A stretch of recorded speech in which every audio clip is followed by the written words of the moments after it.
তোমাদের সাথে আগের পর্বেই আমি শেয়ার করেছিলাম টুনি ছাড়া অর্থাৎ মা ছাড়া টুনির ছোট্ট ছানা আর তার বাবা টুনটুনের একটি ছোট্ট গল্প, যেখানে তার বাবা টুনটুন তার ছানার জন্য কী না করতে পারে এবং তার ছানা যখন সেই রান্না করে আনে তখন তার মনে পড়ে যায় তার মায়ের কথা।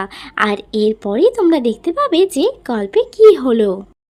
এই কিছুদিন পর একদিন টুনটুন আর তার ছানা দুজনে মিলে বাইরে চলে গেছিল, কিন্তু টুনটুন কিছুক্ষণ পর বাইরে থেকে ঘুরে এসে দেখে তার বাবা অসুস্থ হয়ে বিছানায় শুয়ে আছে। সে তখন বলে, এ কি বাবা, তুমি এখন এখানে শুয়ে আছো?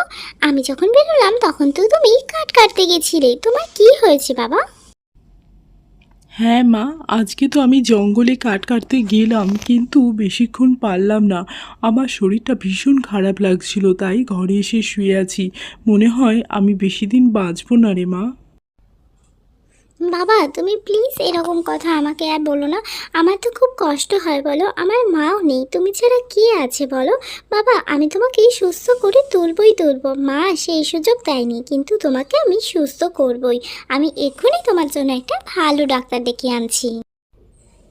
এর বেশ কিছুক্ষণ পর সে একজন ডাক্তার নিয়ে আসে, কিন্তু সেই ডাক্তার তার বাবাকে দেখার পর বলে, শোন মা, এ এক ভারী অসুখ, তোর বাবার একটা ভারী অসুখ করেছে।